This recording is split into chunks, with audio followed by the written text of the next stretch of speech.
Good evening tonight. Money, money, money in space news again. Boeing gets a new contract. Eutelsat gets 191 million from the UK. UK opens up an orbital cleanup mission for a public bid. Firefly has gone IPO. And why was the new NASA administrator picked the way he was anyway? An asteroid is supposedly going to hit the moon in another year or two. Should we try to stop it? Plus, we're going to unpack the Q2 Space Investment Quarterly. From the news desk at the Center for Space Commerce and Finance, my name is Thomas Andrew Olson, and this is The Unknown Quantity.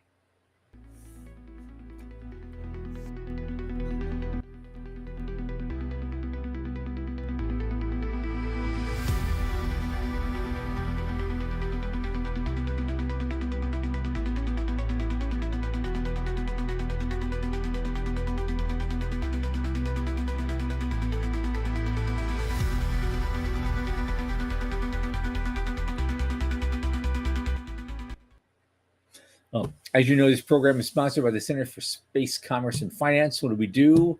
As always, we champion and strengthen emerging space startups, space scalable small and medium enterprises, and space adjacent enterprises worldwide through advisory, access, and advocacy across the funding spectrum. We fortify business plans and investor readiness for founding teams at varying levels of development. And a lot of our work, including this podcast, is supported by our listeners and fans like you. So if you go to the QR code at the upper left of the screen, it'll take you to our donation portal. Keep helping us out. A little in the tip jar each month makes a big difference. Thanks in advance. Joining me now is my oldest space friend, Michael Lane from Liftport. Michael, come on in, man.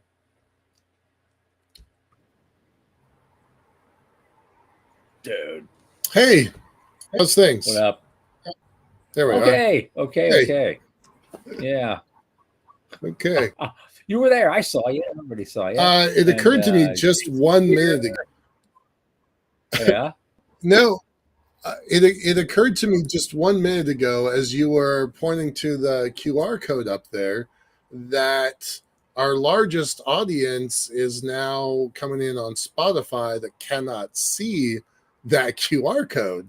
So I think we should maybe start saying, go to the Center for Space Commerce and Finance, cscf.space, if you would like to donate, because our Spotify audience cannot see that. I just got that a moment ago. That's actually good. I need to tweak that, obviously. Yeah, we'll see what else we can tweak down the road, too. I got a bunch of things coming up all at once, so it's going to be a fun time. Anyway, so I'll do that on top of that because I still have a goal. And right now I'm getting real motivated toward that goal. I want us to be able to accept Bitcoin. Bitcoin is higher than ever. Come on, folks. And when you're ready, I know there's someone out there who would love to donate us a Bitcoin. Just one. Bitcoin. Because they paid $3,000 for it. Now it's worth $120. Come on. And you get the full deduction. For a 501c3, you get the full deduction as long as you've held that Bitcoin for at least 2 years, according to our wonderful economist. Shameless plug. Roddy and Davis is our accounting firm that figured this stuff out for us. So awesome. Yeah. Did you know I used to have 14 Bitcoin? Like that's maybe a topic for another day. I don't have them anymore. I sold them, obviously, or you wouldn't be, doing what you're doing right now. You'd be in a completely different place. 14 Bitcoins times 120,000. No, I sold everything. I was such a genius. I'm like, it's this fictional money will never go over $1,000. So I was selling them. I sold them at the 900 mark, like 960. And I thought I was a genius selling that high, right? Because I bought them when I got them when they were in the. Vast, that company Vast. They're funded. It's completely funded by a Bitcoin billionaire. Yeah. Okay. And Jason's asking about Mars strategy for that. Jason's asking about Mars Coin. I actually have a lot of interest in Mars Coin. It's got a good community. Full disclosure, I have a couple $100 worth of Mars coin, maybe 900. So I'm not trying to plug it. Just I do think Sure. it's an Well, interesting the coin. thing of in coin world, what really, I mean, there's so many to choose from right now. And the real issue with that is, as I figured out, is its its usage. If it's being actually used by people to Right. do things, it retains a certain value over time. And people trust Bitcoin a lot, and they Right. trust Ethereum, and Yeah. they but all the other ones, a lot of these unknown things, it's really Yeah. hard I because everybody wants to I don't want our guess show what to like Bitcoin is move going to in be. talking different You know? coins, but Yeah, yeah, yeah. yeah. But we're going there. All right. We're entering. We're the center I'm is embracing the future of finance. good. So we're going to do Awesome. this soon. There was a Absolutely. professor down in Orlando. His last name is Metcalf. I don't remember what his first name is. They're putting together $100 million fund that is pulling in from the crypto community and pushing out towards the space sector. He was pushing that at ISDC. So, Well, then we need to talk to that guy right now. right, yeah, we do. Get on. We We need to get definitely on that guy's radar right now. Yeah, yeah. I think Sean, that'll be a guest that we should go after is that guy Metcalf. Just write that down and we'll talk about it later. Cool. All right, what do we got this morning? Okay. This evening. This evening, tonight. Well, what do we have? We have again. It wouldn't be a show unless you're talking about money. It's the intersection of space and money, and that money just keeps intersecting. We could stop it if we wanted to. $191 million for Eutelsat got just recently, and it was invested by the UK actually. So that money came from there. And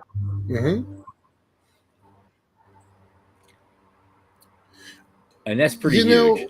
This idea, it's satellite business. It's not sexy space, but it's space that makes money. And so here you are. Yeah. Yep. This idea of sovereignty just keeps coming up over and over again, right?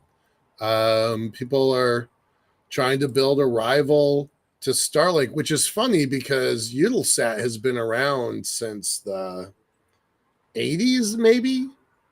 Like that's like it was theirs to lose, and they did lose to Starlink.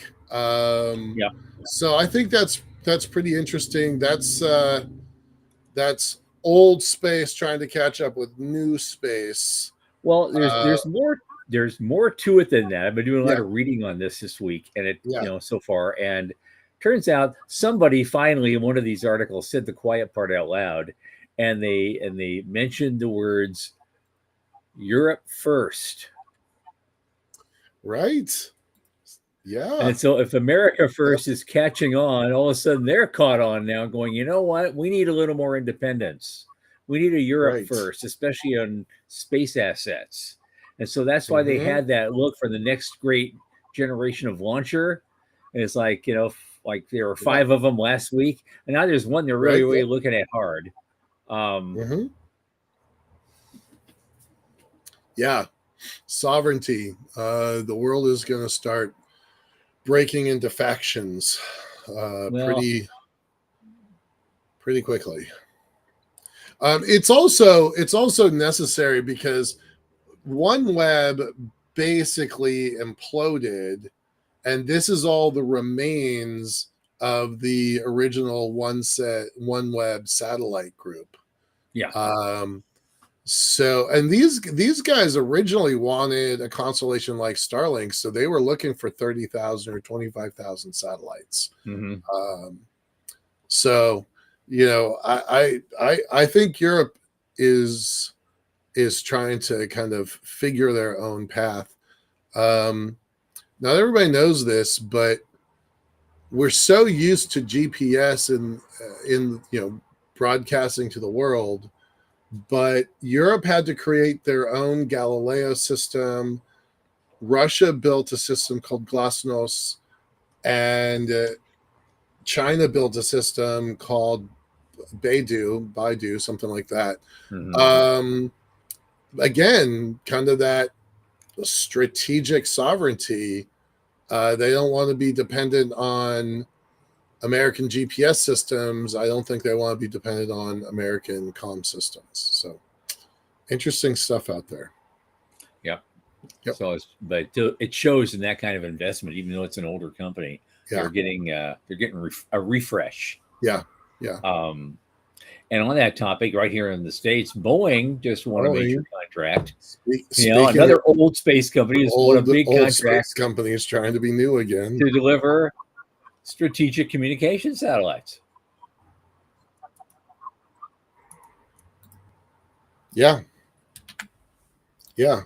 I'm gonna step behind there. There we go. Yes, 2.8 billion. Billions. And it's from the Space Force. Billions. Yeah. Yep. Yeah. And we're bringing back that old saw from the Reagan era, peace through strength.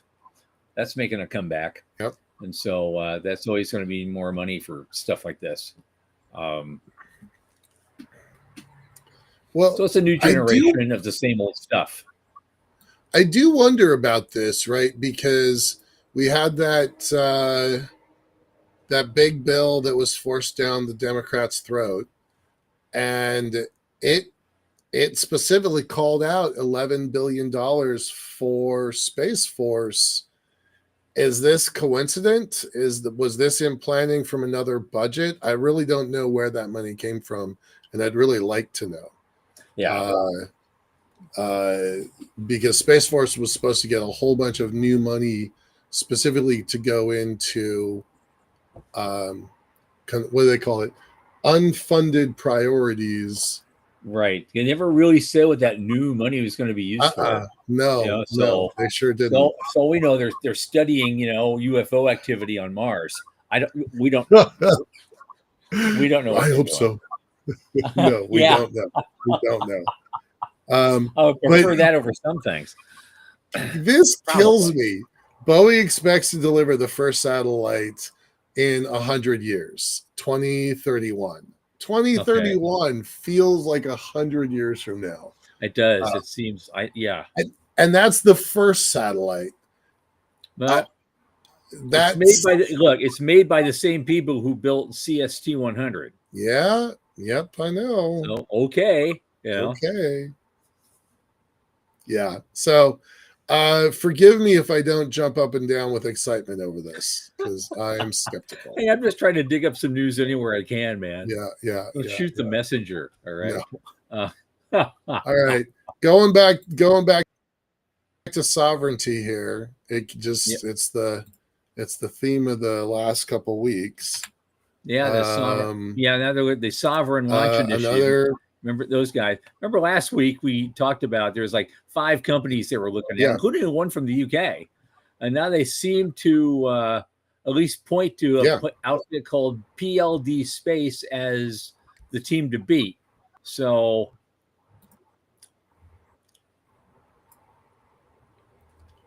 but it's an operational launcher. They've got an operational launcher called Miura 5, I guess.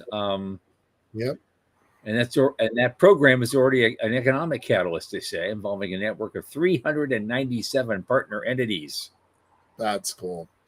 Yeah. And that's how you sell a system, right? That's they're pulling the playbook from NASA. Pretty soon they're going to say, oh, it's 397 partner entities, and it's 11 nations, and it's 62 local communities. Like they're gonna pull the NASA trick. Watch that happen. Yep. Well, but also the fact it's coming out of Spain. Yeah, is really interesting. Surprising. Yeah. You don't think of Spain as being a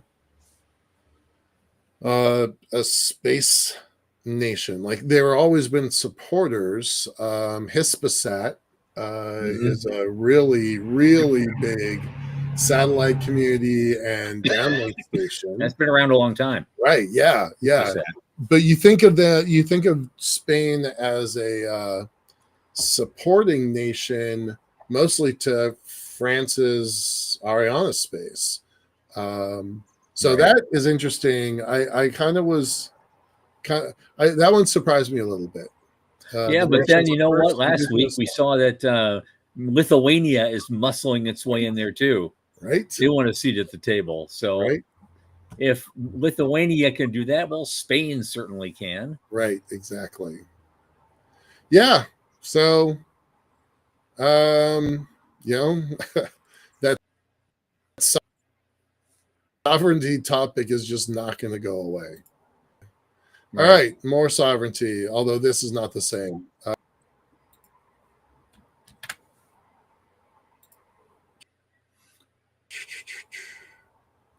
Well, and UK again What do you think is of? what? Go ahead. No, it says the UK Space Agency has also launched, in addition to buying into Eutelsat, they're they've got something like they've got a 75.6 million pound competitive tender. It's like 90 million, 90, $100 million for a pioneering mission to remove derelict satellites from orbit. So they're willing to pay for that. Honestly, that feels overdue. But think about this, right? We just saw the one article from the UK, Yep. And we know that our friend Joe is pulling in some capital from the UK. We know that they're building a bunch of spaceports because we saw that on an article like a couple of months ago. It really kind of tells me that little island nation that was dependent on shipping has now decided that the ships of the future are spaceships. I don't know if you've seen a map of the spaceports that are being built in the UK, but there's a lot of them. It's surprising. I hope they're built more for vertical launch than horizontal, because that seems to be the deal now. Yeah. What do you think about debris cleanup missions? Well, I don't know that we've ever really talked that much. I know, but you know what? There's going to be a huge, giant learning curve on all of this for everybody. Everybody's deploying a lot of different types of things, and you can't pick up everything. That stuff that's whizzing around that might impact the ISS, it's the size of a dime. There's nothing being built now that can handle something like that yet, and probably won't be for a while. I don't know if you just go out there with a big net. What do you do? This stuff is a mess, and the pieces that they're able to pick up are actually pretty hefty, because you can easily track them and find them and come up next to them and put your arms around it. Because we had Troy from that one company, early on, and he talked about what they did, and they actually and they're actually getting money to do stuff like that, and they're going to have a launch coming soon. But they're pretty big pieces. So I don't know how the real issue is not so much the ability to do it, but what size of things you can reasonably expect to get compared with everything that's out there. It's just such an absolute mess, and most of those pieces are probably the size of your fist or smaller. Right. They're looking at 54,000 tracked objects, 10 centimeters across. That big. Yeah, CubeSat sized. Yeah. I hope they're able to do something. Kind of a useful segue into cisLunar Industries, because they wanted to harvest material from orbit, melt it down into slag, and then build it up into something else. So maybe the cisLunar folks can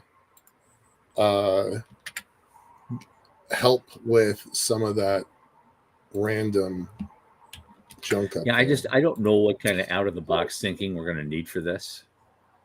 It's Yeah. but we're going to have to do it all, and just we're going to have to throw everything at this problem in the next 10 years, and see what finally Yeah. sticks. Yep. It's like throwing it at a This is, wall. this is a little hard to read, but this is from this is from the UK's launch sites. They've got 7. About half and half are spaceports, the traditional kind of spaceports, vertical, and 4 are horizontal. Yeah, I see. All I see are like 3 of them are kind of purple colored, and the other 4 are like use or something. I don't know. All right, I'll post the link to the chat. But but seriously, a company at the size of a country the size of the UK having 7 spaceports is actually quite surprising. And 5 of them are in Scotland. Right? Yeah. Yeah. Yeah, it's true. 5 of them are in Scotland. Like, that surprises me. So yeah, it's the UK is really making an effort there.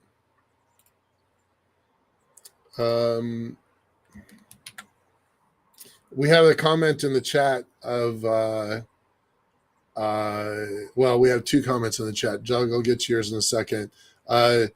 Jason's trying to remind us that there was a big announcement about an extra solar comet just showed up, which super, super cool, but also not that intersection of space and money. So we weren't going to talk about it.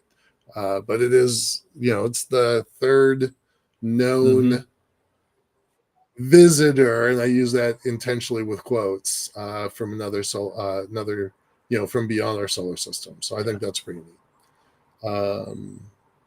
Yeah. And then Doug is asking, how much are the spaceports dependent upon the success of suborbitals? That is a good question. It is. Doug, I don't know if you were on the call about a week and a half ago, but the DoD pulled the plug on SpaceX's point-to-point suborbital tests that were south and east of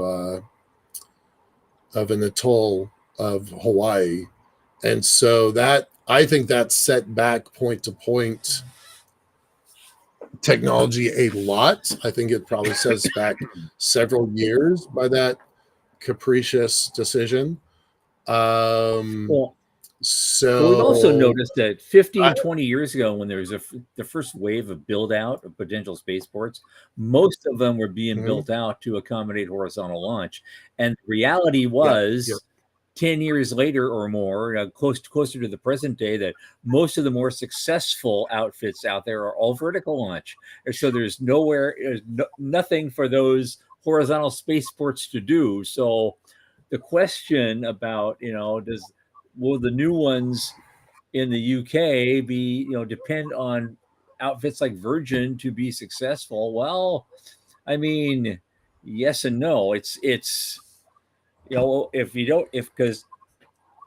they're one of the few games in town. There's a couple of outfits that want to do horizontal launch, but are there enough of them right now in existence to justify spaceports accommodating that? And history has kind of told us no. Right. Yeah. Yep, exactly. I'm going to put up one more graphic because God knows I love my graphics. We're going to see a whole bunch of them here real soon. Yeah, in just a moment. Yep. So this article has... Nope, you're not seeing that. This article. This map of all of the U.S. spaceports. The U.S. is a pretty big country, and we're at double the number that the UK has. So I just find that kind of surprising. And I count this as one big complex instead of 1, 2, 3, 4, 5, 6, 7, 5, 6, whatever it is, 6 separate ones. So I just think it's interesting that UK is making that big an investment, and I don't know. I don't know if it's going to pay off, but fingers crossed. Somewhere along the way, analysts had to ask the right questions, supposedly, when they were building these things. Yeah. And so hopefully the analysts in the UK who were planning these expenditures to ask the right questions to determine how these things are going to pay for themselves and be useful. Yeah, Joe Bistritto is here today. Hi, Joe. He said, well, there's Skylon, if that ever happens. They've been talking about Skylon. It's another horizontal launcher in the UK. And Skylon was a competitor in one of our business plan competitions. Yeah. Maybe it was 2018, 19, around there. Something like that. Yeah. Absolutely crushed the competition. It was no contest. They won that year. But that was 2017 or 18, and don't hear a lot about Skylon that much. I mean, it was there, but yeah. Anyway, this show wasn't really supposed to devolve into spaceports and launch, but just kind of it's interesting. I think it's kind of important, and I think maybe we can find some spaceport people. Jose Molina was really pushing his spaceport down in Puerto Rico, and he had a really interesting panel at ISTC. Maybe we can get Jose to bring in some of his folks. Yeah, we'll try. Absolutely. I think that'd be cool. Yeah. Okay. Let's speed this along here a second. There's a couple things left to kind of chat about. What do you want to say about Duffy, our new beloved? We still don't know anything about him. Right? I know. I think it's been a week. It's still all hype and smoke and mirrors, even though here's why Trump appointed him, and I still don't see anything substantive in what they're saying. It's right. I'm not seeing anything. Right. Like we just got to have all capitals for the word tremendous. Got to make sure that we do that. That's all you can do. Yes. That says it all. But I guess that's all his I mean, I'm a little surprised that anybody has 9 children. That always surprises me, no matter where they come from, what their background is. But I think Elon Musk. One thing I will give him. Yeah, that again, I question that, but I do think it comes on the heels of acting administrator Petro, who just a few days ago had basically said she was trying to calm the waters and say everything's going to be fine. We're going to lead this. We'll wait until leadership assigns somebody to us, and then boop, out. She's back at her position at one of the centers. I forget which one. So that happened super fast, and for better or for worse, he will have the ear of the president. And honestly, most of our NASA administrators, regardless of which side of the aisle they're appointed from, have not really had the ear of the president. So by being a cabinet level role, that does elevate the NASA administrators' access. So that might be good news, but if they're looking to cut NASA, they couldn't have found a better place to cut it from. So Yeah, we'll see. I mean, I love Eric Berger, and his words are here: buckle up. So, Yeah. I'm gonna. I didn't. Oh, Joe says she went back to being director at KSE. Thanks, Yeah. Joe. Yeah. Yeah. Yeah, yeah. So our new Uh, favorite billionaire, Jared Isaacman, is donating money again. yep. He's donating 15 million to a space camp initiative program, and he's done that before, I guess. But I just like seeing him out Yeah. there doing things, staying in the public eye. I really do wonder, like, what's next, right? Yeah. Yeah, totals 25 million. Now I knew he had put some money into this before, but I didn't know it was that much. And he raised more than 50 million for the St. Jude's Hospital. So, that's Right. that's pretty awesome. But I did not realize he'd put this much into Space Camp. That I find that really remarkable. Well, because A guy I there's a was lot of talk. already impressed Yeah. with. There's What's a lot that? of talk that he was going to do something to do something about the missing science that Yeah. is getting cut from the budget, and find an independent way to pay for that and do it anyway. I hope he continues with that idea. Me too. A guy I already liked, I like more now. So, Yeah. yeah. All right. So, It's time for another IPO, right? We hoorah, had one 2 Firefly. weeks ago, right? Yep. Honestly, I didn't see it quite as soon. I was not surprised by No, I didn't see it. Voyager, No. Yeah. but I didn't see Firefly coming at all. Yeah. We don't know how much they're going to be selling their shares for yet, so nothing we can do about that. I like this line. There were a lot of things that happened out of the SPAC days, many of which failed to perform. That is such a friendly way of saying wasted all of their investors' money and cratered. Got nothing for it. Yeah. Yeah, got nothing for it. But I think I dig this. Yeah, I dig this. I hope that they do well. It feels a little early to me, honestly. It does. It's kind of weird. I don't know, because it costs a lot. There's a lot of we do these things. We do these. We do the boot camps. Before the BPC, and I do a thing on exit strategy. Yeah, and one of the things I always yammer about is how awful IPOs are to do, and you should really avoid it if you possibly can. And here they are.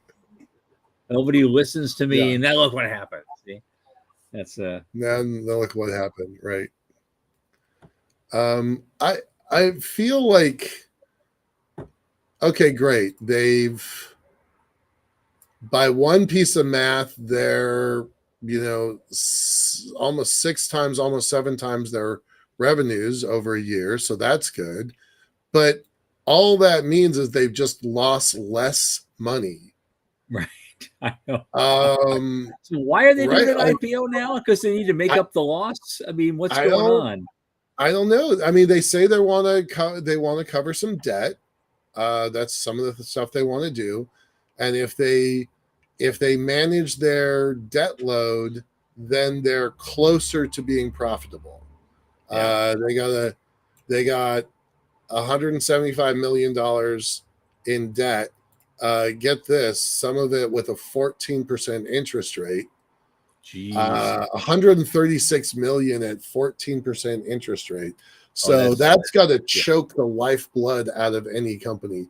So I understand why they're trying to change their financing model. It's not about hardware engineering, it's financial engineering.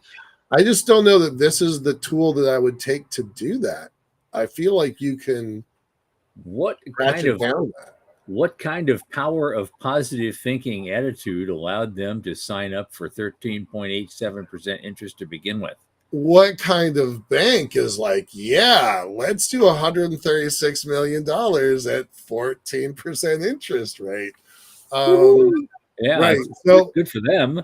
I mean, I like Firefly. Everybody know, like, I'm fans of them, Yeah. but this seems odd.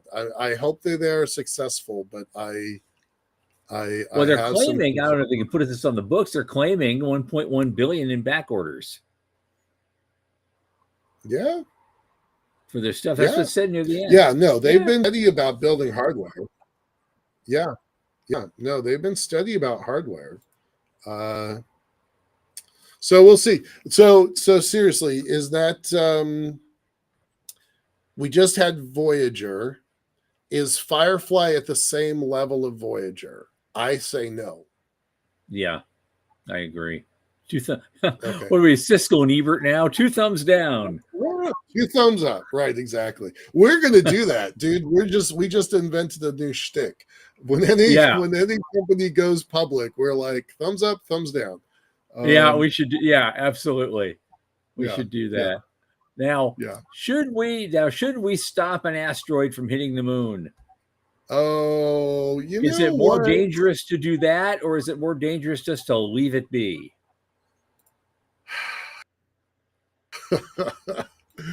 I definitely have thoughts about this one. I don't always agree with Whittington. I agree with him enough to put him up here, but we probably only agree about 60% of the time. Yeah.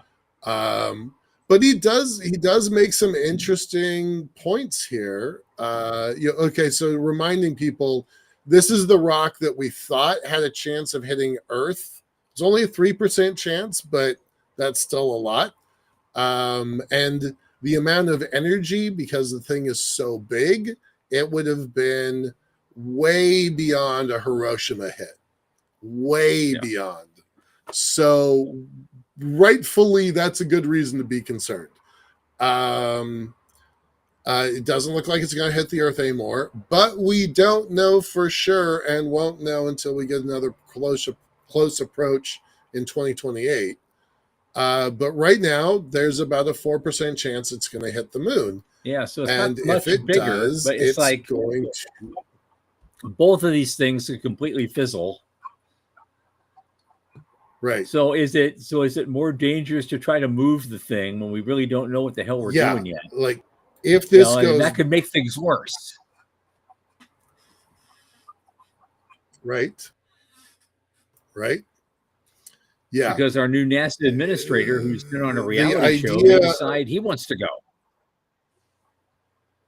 He wants to do Bruce Willis. He wants to go. The NASA and then we're doomed at that point. We're totally doomed when that happens. I can't even. Well, all you can do is laugh. That's all you can do anymore, Michael. That's all you can do is laugh at the absurdity. Don't worry, Mr. President. I got this. I got this. Oh man, that's a hold my beer. That's a movie script that absolutely sells itself.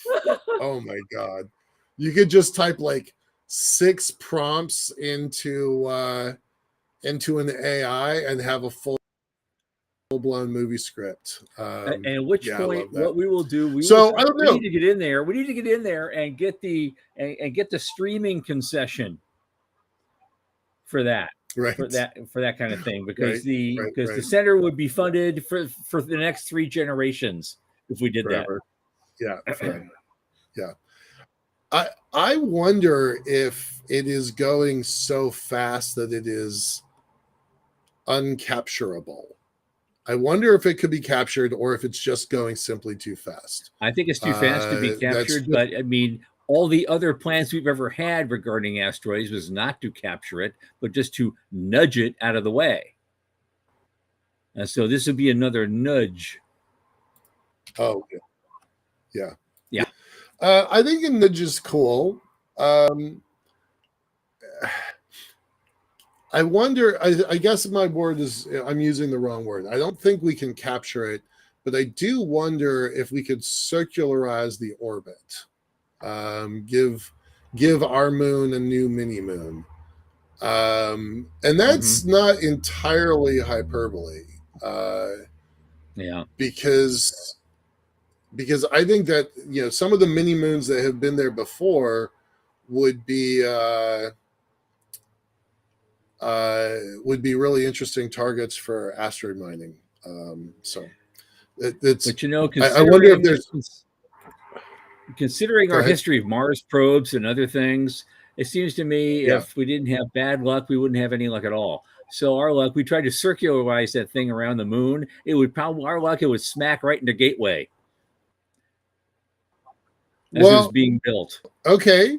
Real serious consideration. The deadline here is 2032, lunar elevator to be operational. So then the question is, for me as Liftport's beloved leader, do we delay deploying our lunar elevator until this thing has flown by, or yeah, I really do have to wonder about that given the timing of this thing. So yeah, it's going to be bumpy. We don't want to divert it into a lunar orbit then, because then your lunar elevator would have to bend itself like a pretzel in order to, so the thing would pass it by. No, I think we could do it. But the other thing was, could we capture it and turn it into a counterweight for our elevator, which would be super useful. That would be very aggressive. But now we're talking about an amount of energy that us puny humans typically don't have access to. So I'm not betting on capturing the thing. I do think maybe circularizing the orbit is not completely impossible, but my okay, let's just push Jarek Eisenman and say, hey buddy, we got an idea for you. That's that. All right. Speaking of billionaires, let's talk about money. Okay. Well, there's a lot of it out there, and and it's being spent in interesting ways. Because we just got the quarterly report from Space IQ, and we tried to unpack that a little bit, and it's actually, my God, it's pretty intense. Mm-hmm. And maybe that's why we're talking about the news for so long. We're stalling, because when you look at this thing, we're going to unpack this. This is going to be great. And then you look at it's just 17 pages of, oh my God, right? How do they pack it all in there? What am I looking at? Help me! These guys are so good at what they do. I mean, really. So let me get. So the link that I'm going to post to the channel is not actually the report, but from this link you can get to the report. That's so Tom, give a little bit of background of Space Capital. Okay, these guys, the guys that did this, they came originally from the Space Angels Network, a lot of them. Yeah. And they put this thing together, and they've got their own capital fund now, and this is just something they kind of throw out as, I don't know, I won't call it a loss leader, but they throw it out to certainly show everybody that they know what they're talking about everything, and maybe you should, go to them for help if you need to get money for your startup. But the places like, where do I start? Because they break it down.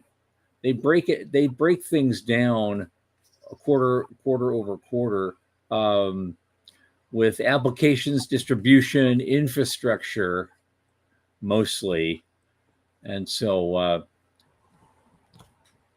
and that's really what they talk about. So when you talk about They have it broken up, say, by geography, let's say. So you have the USA dominates, and then China comes in second, and then everybody else is like single digits. Yeah. If you divide it by industry, they break it down to satellites, launch, and emerging industries. And of course, of all the money that's going in. And this is cumulative private market equity investment from 2009 to the present. Right.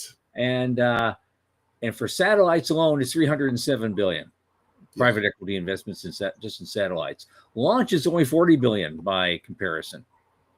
So satellites still dominate everything in this big industry that we've built now. And then, of course, if you divide it up by layer, 70% of that is in actual applications, stuff doing other stuff. Right. And then infrastructure, which you show up there, and then distribution networks, which are small, but still very important. But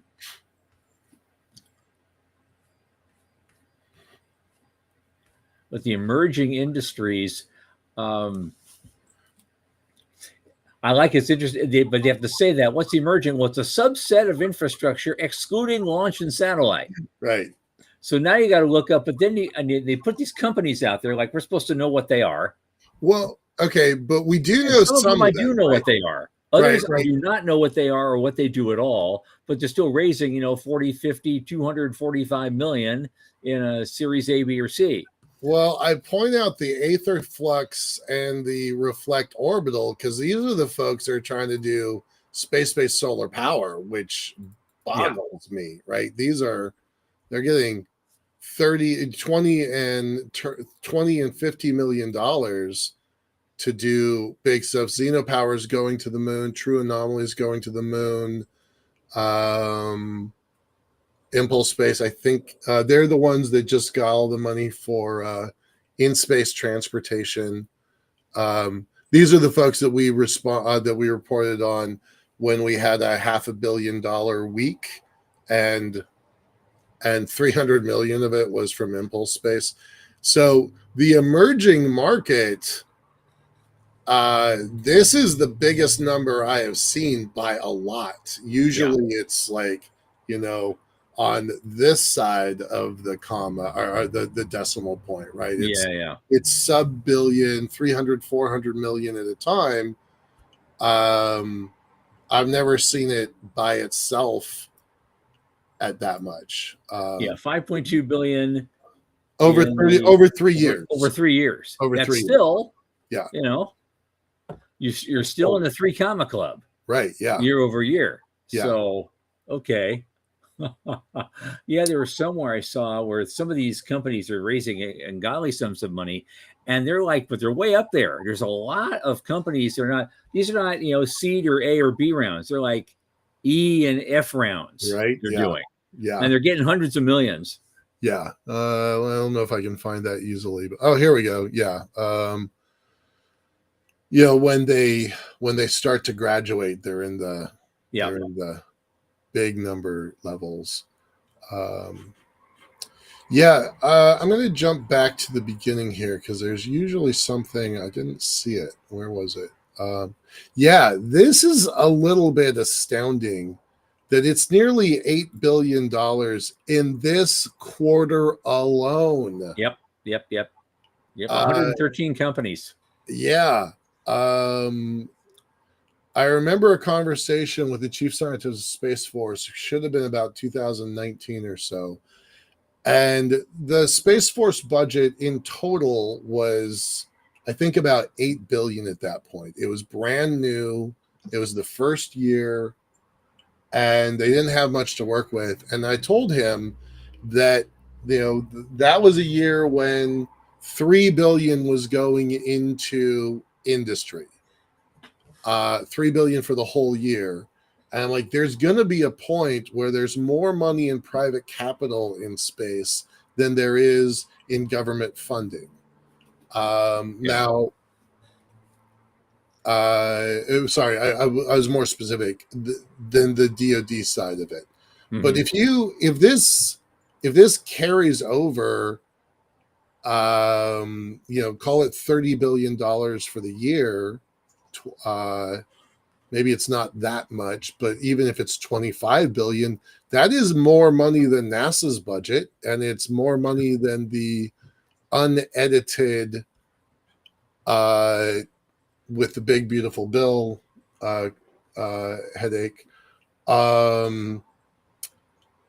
It's more money than NASA had, and it's more money than Space Force started out with. Mm-hmm. So, yeah, the last 12 months is $29 billion. Yeah. And Yeah. a lot of this is in applications. I went way down on page 13, I think it is, because I knew seen this before. Anduril, I don't know what they do, but they're $2.5 billion. Yeah. Deal. It's a Series G. Yeah. and these things are happening all over the place. There's a lot of D through G rounds are going on this quarter. Yeah. For a lot of companies. Yeah. Yeah, that's bonkers. Anduril's a Silicon Valley darling defense tech that's really pushing. Anduril is what Boeing would like to be. Okay, that makes sense. That kind of money, that makes sense. Right. Absolutely. Defense, but this company is not even 10 years old, I don't think. How old is Vast? 3? Oh yeah, no, they're brand. It's all about what you pump into it. Yeah. These days. Mm-hmm. Our guys at Gravitics are only 5. Yeah. How much? It's like, that's the question. How much money can you put into the system? How fast can you make it useful? And is there more money on the other side of that useful? Right. Yeah. I would, if it was me, I don't know who this group is, ARX, but they're in the top 10 list of applications at 34 million at the bottom, and Anduril with 2.5 billion at the top. But if I was ARC, I would be pretty excited about being on this list. Oh yeah. Right? Yeah. I would be pretty excited on being anywhere in the same room as Anduril. Yeah, that's crazy. Well, of course, when you really look at it, the next one down is Helsing. They're 600. They're 1/4 the size of right. Anduril was like, okay, we're number 2.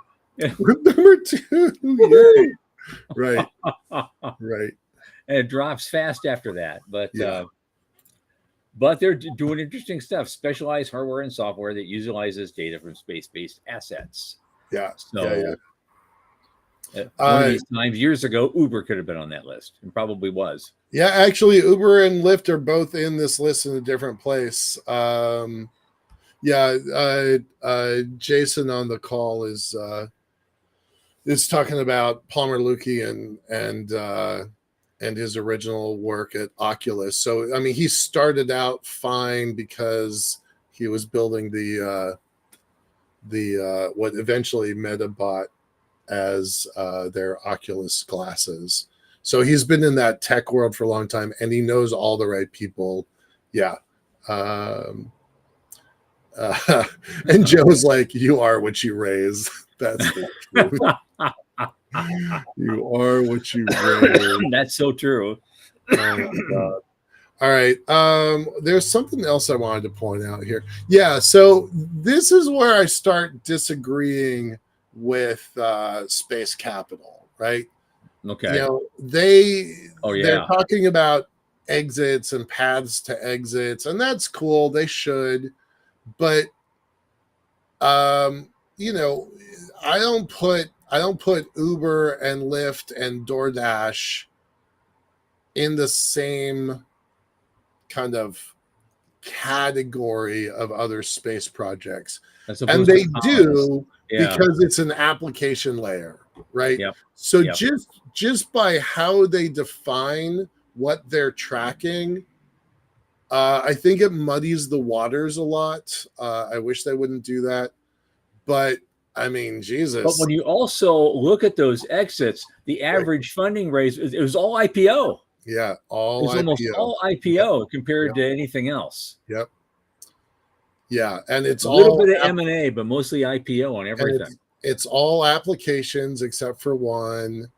And for those not watching this thing, the lowest is an $11 billion exit, and the highest is a $76 billion exit. So, not bad if you can get it, right? Yeah. And where's Voyager, Joe asks. Yeah, yeah, Yeah, right. well, there you Not go. not on this list just yet.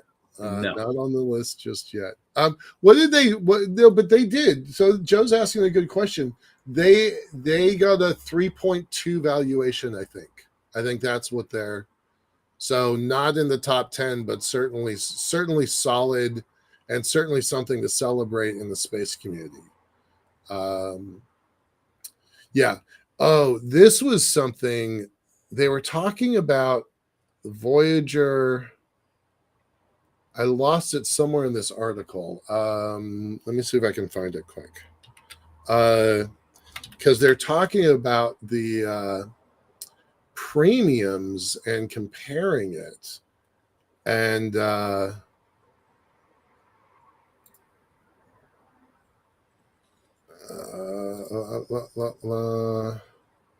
yeah.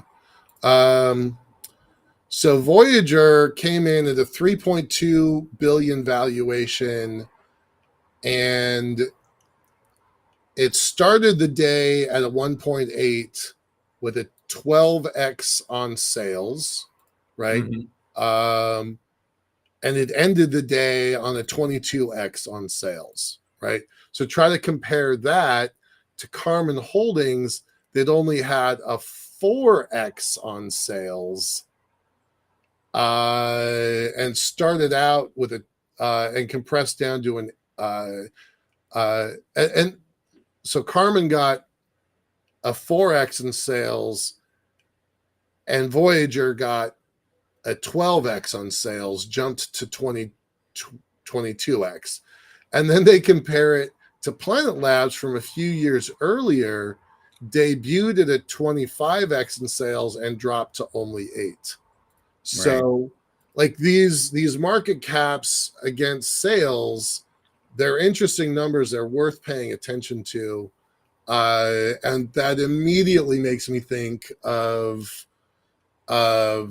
Firefly a few minutes ago, where they're losing money.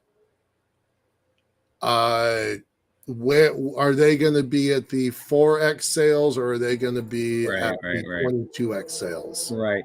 Well, if you want to, but you want to see the reality check, you got to go to page 16 at the bottom of it. There's this huge graphic, and it says most valuable countries, private companies by layer. And you can see that big giant box. Yeah. Where SpaceX is. And everything else and is. And then you see Blue Origin in this little box. I can put my thumb on it from my screen. It'd be that. And there's a couple of Applied Intuition. Sierra Space is smaller, but the little Firefly is way down there. A little Axiom's even smaller. So tiny. And where's Voyager? Yeah, it's a gnat. Right. Yeah. Not even there at all. And that's just in the infrastructure space. The application space is also just like all over the map. And the tiny companies. They made the list. I didn't see that. I didn't catch that. That's a good. That really just kind of just says it in a nutshell, though, doesn't it? Yeah. Yeah. Who is dominating here and who is just trying hard? Yeah. Yikes. Well, you had something you wanted to say at the end.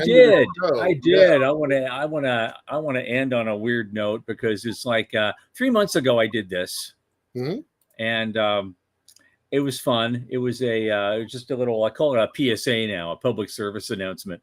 So I'm going to try to do that again, just to get us going, just to kind of take us out on an interesting note. And I'll do if I like it, if it catches on, I'll do it again in September. But first, before I do that, I want to say our guest Thursday is Ajay Kothari. We just got him in like an hour ago or something. He's the president and CEO at Astrox Corporation, and they design access to space rockets and hypersonic air-breathing vehicles. 8 p.m. Thursday. be here. Okay. And now to finish, so I wanted to talk about, we've talked a lot about ISDC since we went there. And when we go to conferences like ISDC, we have the privilege of living in a special bubble, let's say, for a few days. Yeah. But then we have to go back to the real world. And given everything that's been going on of late there, we can't help but wonder what kind of world we'll even have a few years from now, or even a few months. So here's the picture that kind of emerges for me of what I'm seeing or late. And people may agree or disagree, but this is the world we have to go back to after we leave that beautiful space conference. Here's the thing. For most of our lives, we have been trained to chase politicians, left, right, Biden, Trump, while the real controllers very carefully stay off the camera. Truth be told, we're now living in a compromised society run by what only can be called a global shadow government, for lack of a better term.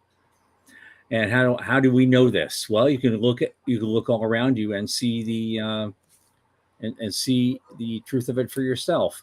I mean, basically, our global foreign policy is being written largely by AIPAC, not those we elect to represent us. BlackRock and Vanguard control the global supply chains. There are only 6 global corporations that consolidate the news into prepackaged disinformation narratives designed specifically to keep us all distrustful and sniping at each other.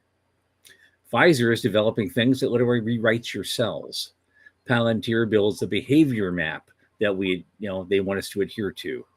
Central bank financiers leading linked to CIA, Mossad, and NGOs all over the world always end up funding both sides of every war. Meantime, the Vatican launders it through offshore secrecy, while Fort Knox, ironically, remains unaudited and is believed by many to be completely empty. The Five Eyes runs the psychological firewall. And Israel? Well, poor Israel. They've become a black site for trauma data and experimental warfare. I kid you not. Congress, the administration, the judiciary, and pretty much every federal agency or institution in our country are captured. Your taxes are funding your own containment. And every 4 years, they give you a new face to keep you staring at the stage. While the real empire expands in darkness and silence. This isn't politics anymore, folks. It's a multinational ritual. So if you don't map the web, if you don't find ways to break yourself out of the matrix, you're just going to keep fighting illusions, while the real enemy drains your resources, and hopefully in their hopes, they leave you begging. But you know what? Despite all that, I am still convinced there is a better world coming. But first, we have to fight our way through all this. And it's hard to do if you don't know what it is you're fighting. And it's going to take a while. From the news desk at the Center for Space Commerce and Finance, for Michael Lane and Sean Key, I remain Thomas Andrew Olson, saying good night, good luck, and for the love of God, keep watching the skies.